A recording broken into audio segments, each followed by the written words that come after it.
तो जब आप शुद्ध रूप से देखते हैं तो एक बहुत अलग अनुभव होता है कि हमें अभी तक जो वस्तुओं को देख रहा था उसमें बेहोशी थी, मन जुड़ा था, एसोसिएशन जुड़े थे, थॉट प्रोसेस जुड़ी थी।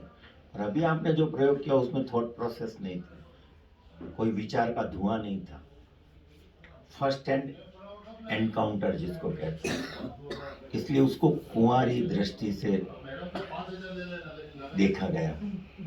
लुकिंग विद ए वर्जिन आई, इसका नाम है ध्यान का। ठीक है, अगर आपको लगता है कि ये ध्यान आपको सूट कर रहा है तो इसको 21 दिन कम से कम करें। फिर अपने को पूछें, अच्छा लगे तो 3 महीने तक करें। हाँ, फिर 3 महीने के बाद मैं जो कह रहा हूँ कि 3 दिन का ब्रेक, 2 दिन का ब्रेक, वो इसलिए कि वो कहीं आदत का हिस्सा न हो जाए। ध्यान भी आदत बन सकता है, और जब ध्यान आदत बन जाता है तो फिर उसका आपको कोई लाभ नहीं मिलता, वो सिर्फ एक श्रम रह जाता है। आप कोल्हू के बैल की तरह घूमते रहते हो उसी विधि के आसपास, लेकिन वो विधि आपको कुछ प्रदान नहीं कर सकती। तो हर विधि का रस निचोड़ के जब उससे आप रस ले लेते हो, फिर दूसरी विधि में आपको प्रवेश करना चाहिए। अभी इंग्लिश में आदत को हैबिट कहते हैं, HABIT। ये शब्द भी समझने जैसा है कि एच को निकाल देते हो तो क्या रहता है, ए बिट। फिर ए को निकाल देते हो, बिट रिमेन्स।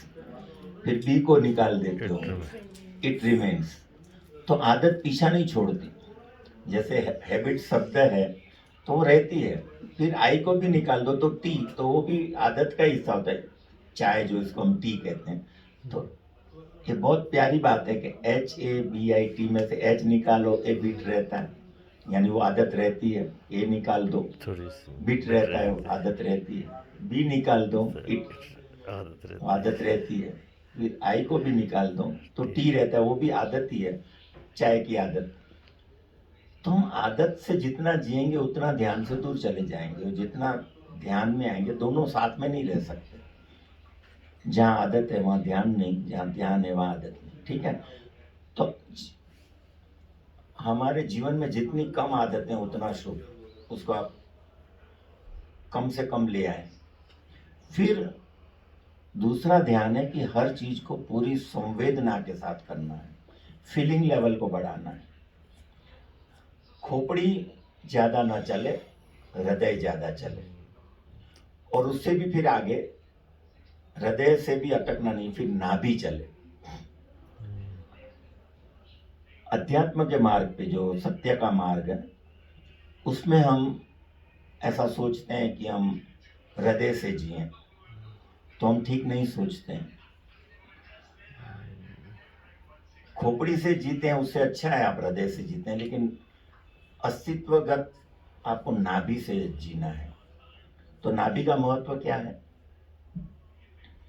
कि जब आपका जन्म होता है तो आपका माँ के साथ जो संबंध होता है नाड़ से, वो नाड़ को काटा जाता है। तो इसलिए अध्यात्म में नाभि का बहुत महत्व है। नाभि केंद्र को बहुत, उसके ऊपर बहुत सारे ध्यान भी होते हैं, चक्रा ध्यान वगैरह जो है। तो नाभि जो है वो अस्तित्व का केंद्र है। आपके अस्तित्व का केंद्र हृदय नहीं है, ये ठीक से समझ लें। जब एक्सीडेंट में गहरी चोट लगती है तब भी आपको झटका लगता है, वो हृदय में नहीं लगता, वो नाभि केंद्र पे लगता है। और लाओस से जो तांडेन ध्यान की बात करता है, वो बहुत गहरा और समझने जैसा ध्यान है कि जो साधक होगा वो पेट से सांस लेता है, और जो संसारी है वो छाती से सांस लेता है। तो जितनी उथली सांस है आपकी, उतना आप साधना से दूर हो। मेरी जो सांस है वो पेट से चलती है हमेशा, विदाउट एनी एफर्ट। अभी मैं आपको 2 मिनट का वक्त देता हूं, और आंख बंद करके आप फील करें, जैसे आप नॉर्मली ब्रीदिंग करते हैं ऐसे चालू रखें, और आंख बंद करके देखें कि पेट ऊपर नीचे हो रहा है या सिर्फ छाती ऊपर नीचे हो रही है। अगर छाती ही सिर्फ ऊपर नीचे हो रही है, पेट नहीं हो रहा है, तो इसका अर्थ हुआ कि आप बहुत उथला सांस ले रहे हो, सैलो ब्रीदिंग हो रही है। तो तो आपको चाहिए कि आप सांस गहरी लो और गहरी छोड़ो। तो मैं 1 मिनट आपको देता हूँ, आंख बंद कर लें